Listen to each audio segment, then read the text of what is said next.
Welcome back to this already the final segment of The Price of Business. I am your host, Kevin Price, talking to you about you and your business. I've got here on the program J.D. Joyce. He's a gentleman that we've run in similar circles, so I think we kind of knew each other before we met recently, and we are LinkedIn, showing the power of social media. But you have an interesting book that I wanted to talk about. You've got a long experience, years of experience as a financial advisor, and you've accumulated that experience in your new book. Why don't you tell us a little bit about it and introduce yourself in the process? Thank you, Kevin. I appreciate the opportunity.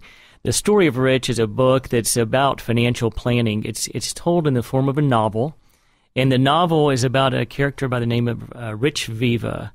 And Rich is our protagonist, and he sells his company based here in Houston, and now he's trying to figure out what he wants to do with his money and with the rest of his life. Okay. And what inspired you to write it? Obviously, you've been working for years in the financial field, so what compelled you to write this story? Sure. Well, a lot of times, Kevin, I find that people focus on the wrong thing. In other words, they don't really, sometimes they don't focus on the things that are most important. And so through this novel, it teaches kind of a step-by-step what's important when you're trying to develop a plan for your future, versus in keeping you away from those things that may not be as relevant. Mm-hmm. And so basically what I guess when you're overriding objectives is to teach the reader to really come to grips of what their objectives are and not merely do things in a cookie-cutter form that may or may not work, and often doesn't work if their values don't match up with that plan. That's exactly right. So one of the key concepts is knowing what your objectives, what your goals and objectives are. And then there are several other anecdotal type stories told through the book. And so thinking it'd be somewhat boring if people came in to meet with me in my conference room as the storyline. Instead, Rich encounters strangers and friends alike who teach him valuable lessons about investing. Yeah.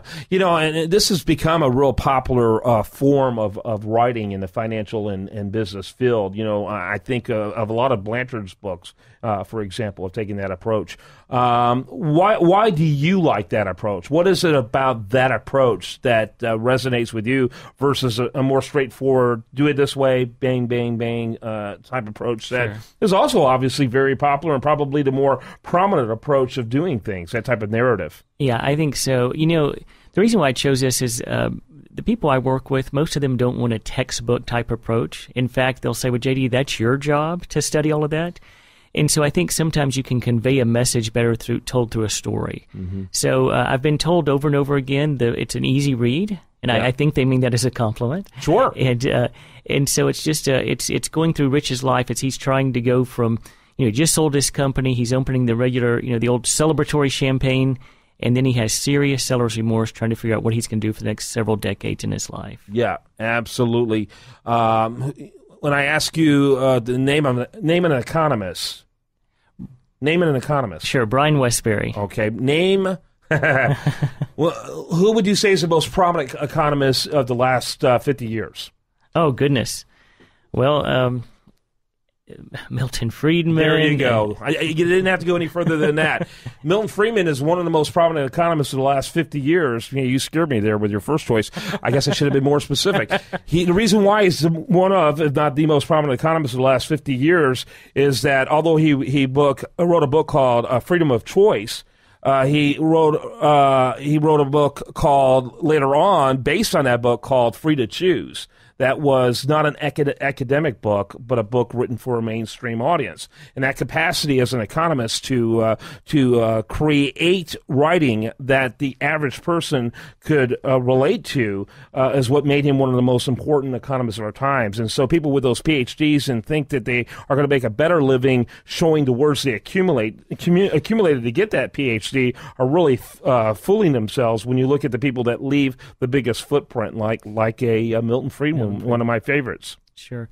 Well, Westbury wrote my foreword to the book. So there you go. Yeah, and I am familiar with him, but yeah, absolutely. I can see why, he at least has a very special place in your heart. You better believe it. So, what kind of response are you getting out there? You got a great Wiley is a great publishing house behind your book, and of course, one of the oldest out there. What kind of response are you getting, and what kind of traction are you making? Sure. Well, I'm really excited about the opportunity. The book came out on October 2nd. Last night I was speaking at the Mays Business School at A&M. We had 250 college students come out to hear about the book, which I was just blown away by the turnout. And we're thrilled to have the book on Amazon as well as all the local Barnes & Nobles.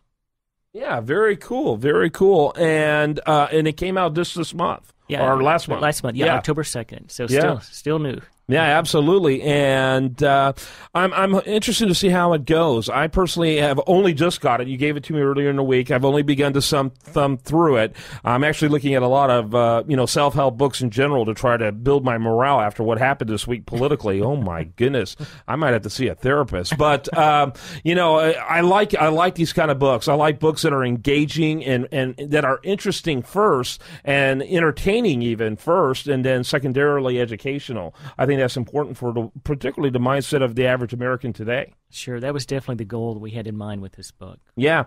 Are you looking at doing anything in terms of possible multimedia to help support the book? Yeah, thank you for asking. We do have a website, thestoryofrich.com. We have a Facebook page, and we'd love for all of your listeners to come visit. Yeah, but are you thinking in terms of developing audio or video on this?